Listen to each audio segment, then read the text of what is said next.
भारत की 19 कंपनियों पर प्रतिबंध लगाया तो उसके बाद भारत का भी गुस्सा सामने फूट पड़ा है। दरअसल अमेरिका ने रूस के सैन्य औद्योगिक प्रतिष्ठानों को कथित तौर पर सहयोग करने के आरोप में भारत की 19 कंपनियों समेत 275 लोगों और यूनिट्स पर प्रतिबंध लगाया है। ये बताएं क्या वजह है कि दुनिया के दूसरे कंट्रीज, इंडिया की बात करें, उनके ऊपर अमेरिका ने सैंक्शंस लगाई, ठीक है, उनकी कंपनीज के ऊपर 19 कंपनीज के ऊपर 40 लोगों के ऊपर सैंक्शंस लगाई, लेकिन उनके जो फॉरेन मिनिस्टर हैं या उनकी गवर्नमेंट, उन्होंने बोला कि भाई हम सैंक्शंस को अमेरिका की को नहीं मानते, जो हमारे कानून के मुताबिक होगा हम वो करेंगे। हम क्यों डर जाते हैं?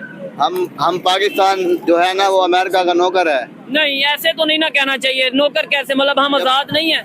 हुकूमत हमारी है, राज वो कर रहे हैं, लेकिन आजाद हम उनके नौकर नहीं हुए। तो फिर 1947 में हमने इतनी जानें दी, इतने लोगों की कुर्बानियां दी, वो क्यों दी कि जब फिर हमने आज 2024 में फिर यही कहना कि हम अमेरिका के नौकर हैं? हम ये बर्दाश्त नहीं कर सकते कि हम कोई वैसल नहीं है अमेरिका की, ठीक है जी। हम कोई अमेरिका की वैसल नहीं है कि हम जब मर्जी जो से मर्जी हो और हम इंतजार करते रहें और हम डिपेंडेंट रहें अमेरिका के ऊपर। The sanctioned transactions and companies are not in violation of Indian laws.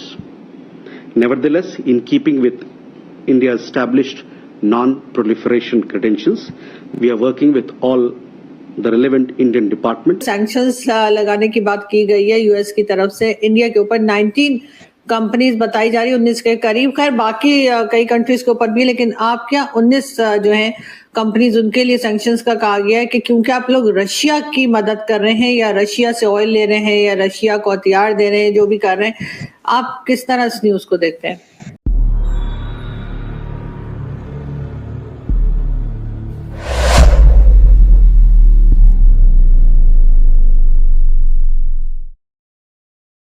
कि दुनिया के दूसरे कंट्रीज, इंडिया की बात करें, उनके ऊपर अमेरिका ने सैंक्शंस लगाई, ठीक है, उनकी कंपनीज के ऊपर 19 कंपनीज के ऊपर 40 लोगों के ऊपर सैंक्शंस लगाई, लेकिन उनके जो फॉरेन मिनिस्टर हैं या उनकी गवर्नमेंट, उन्होंने बोला कि भाई हम सैंक्शंस को अमेरिका की को नहीं मानते, जो हमारे कानून के मुताबिक होगा हम वो करेंगे। हम क्यों डर जाते हैं? हम पाकिस्तान जो है ना वो अमेरिका का नौकर है। नहीं, ऐसे तो नहीं ना कहना चाहिए। नौकर कैसे, मतलब हम आजाद नहीं है? हुकूमत हमारी है, राज वो कर रहे हैं, लेकिन आजाद हम उनके नौकर नहीं हुए। तो फिर 1947 में हमने इतनी जानें दी, इतने लोगों की कुर्बानियां दी, वो क्यों दी कि जब फिर हमने आज 2024 में फिर यही कहना कि हम अमेरिका के नौकर हैं? जब पाकिस्तान क्यों प्रेशर में आ जाता है अमेरिका के? अगर इंडिया की बात करें, वो जिससे दिल करता है, रशिया से दिल करता है, रशिया के साथ ट्रेड करते हैं, चाइना से दिल करता है, चाइना के साथ ट्रेड करते हैं, वो अमेरिका के प्रेशर में नहीं आते, ना उनकी कंपनीज ना उनके लोग। पाकिस्तान क्यों आ जाता है? हम भी तो आजाद कंट्री है। Pakistan 1947 Frustration of falling America, declining super power का एक फ्रस्ट्रेशन जो और कहीं नहीं, वो कंपनीज के ऊपर उतरा। हम ये बर्दाश्त नहीं कर सकते कि हम कोई वैसल नहीं है अमेरिका की, ठीक है जी। हम कोई अमेरिका की वैसल नहीं है कि हम जब मर्जी जो से मर्जी हो और हम इंतजार करते रहें और हम डिपेंडेंट रहें अमेरिका के ऊपर। सो वो अपनी एक डायरेक्शन बदल रहे हैं और वो चाइना के करीब हो रहे हैं। ये बात तो फ्रांस एंड इंडिया की ठीक है कि चाइना से अच्छे ताल्लुकात रखो, ये ताल्लुकात जो है आपकी इकोनॉमिकली फायदा देंगे। सही का सर, जब अमेरिका ने सर्च करना शुरू किया या रिसर्च किया या सोचा या देखा कि भाई अल्टीमेटली रशिया के पीछे ऐसी मजबूती क्या है जिसकी वजह से रशिया गिरा नहीं, तो पता लगा भाई चाइना तो रशिया के पीछे जाना ही था, वो तो अमेरिका का दुश्मन है, इसमें कोई दो राय नहीं। लेकिन प्रॉब्लम इंडिया के साथ अमेरिका इस मामले में रही कि भाई अमेरिका जो है वो इंडिया को बार बार कह रहा है कि भाई देखो कैसे भी करके रशिया से तेल लेना बंद कर दो। इंडिया कहता है भाई मैं तेल ले लूंगा, तुम भी तो गैस ले रहे हो, तुम गैस लेना बंद करो, मैं तेल लेना बंद कर दूंगा। और ऊपर से जो तेल मैं ले रहा हूं उस तेल को परचेज करने वाले भी तो आप ही लोग हैं। वो वाला तेल मैं घर में तो इस्तेमाल करता नहीं, आप लोग बाहर अपने देश में इस्तेमाल करते हैं और यूरोप जो है उस ऑयल को खरीदता है, मैं बेच देता हूं। इसमें प्रॉब्लम क्या है? अमेरिका इस मामले में फ्रस्ट्रेटेड। दूसरा, उसमें भी चल गया था मामला, क्योंकि अमेरिका को इंडिया ये समझाने में कामयाब रहा था कि देखो भाई जिस तरीके से चला रहे हैं दुनिया को वैसे चलेगी नहीं, और अगर मैं तेल खरीदकर रशिया से तेल खरीदकर यूरोप को देना बंद कर देता हूं तो रशिया गिरे या ना गिरे उससे पहले यूरोप की इकोनॉमी कोलैप्स कर जाएगी। ये चीज जापान के जो प्रधानमंत्री हैं उन्होंने मानी। कि हाँ इंडिया ने विलन बन के पूरी दुनिया को बचा लिया। अब इसका नेक्स्ट, अगर हम इसका नेक्स्ट देखते हैं तो हमारे को एक चीज और समझ में आती है आरजू जी, वो ये है कि अल्टीमेटली अगर हम इसका नेक्स्ट देखते हैं तो अमेरिका असलियत में तब तक फ्रस्ट्रेटेड नहीं था। उससे पहले आर्म्स ट्विस्टिंग, हल्का फुल्की सिग्नलिंग वगैरह चल रही थी। सिग्नल ये कि इंडिया भैया मान जाओ रशिया से दूर रहो, मान जाओ रशिया से। लेकिन असली में अमेरिका लिटरली एक्स्ट्रा लेवल या एक्सट्रीम लेवल फ्रस्ट्रेटेड कब हुआ? जब 22 से 24 अक्टूबर के बीच में मोदी जी रशिया गए ब्रिक्स समिट में पार्टिसिपेट करने के, और ब्रिक्स समिट में 34 कंट्रीज, पाकिस्तान को मना कर दिया था।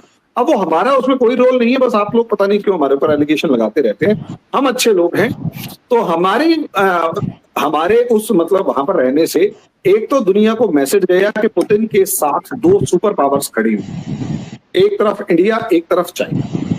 दूसरा, पुतिन को एक पावरफुल ब्लॉक बनता हुआ नजर आया ब्रिक्स की फॉर्म में। 34 में से 33 कंट्रीज जो हैं वो किसी न किसी तरीके से उसमें शामिल होती हुई नजर आ रही हैं। अब 33 कंट्रीज अगर उसमें शामिल हैं, ब्रिक्स बैंक मजबूती के साथ खड़ा हुआ है, इकोनॉमिक सिस्टम एस्टैब्लिश करने की कोशिश की जा रही है, डी डॉलराइजेशन की कहानी सुनाई जा रही है। तो अब आप अंदाजा लगाकर देखिए कि किस लेवल पर अमेरिका को टेंशन होनी शुरू हुई। अब प्रॉब्लम यह है कि रशिया के ऊपर तो पहले से ही सैंक्शंस लगा रखे हैं, उसका गोल्ड रिजर्व से लेकर सारे के सारे जो मतलब फॉरेन एक्सचेंज रिजर्व से सारे के सारे कंफिस्केट कर लिए, कब्जे में रख लिए, और रशिया को कुछ भी नहीं दे रहे। और वो ये कह रहे हैं कि जब तक आप यूक्रेन का वॉर खत्म नहीं करेंगे हम आपको पैसे जारी नहीं करेंगे। चलो ठीक है, रशिया उसको कैसे भी करके हैंडल कर रहा है। मैडम $600 बिलियन अमेरिका के पास था।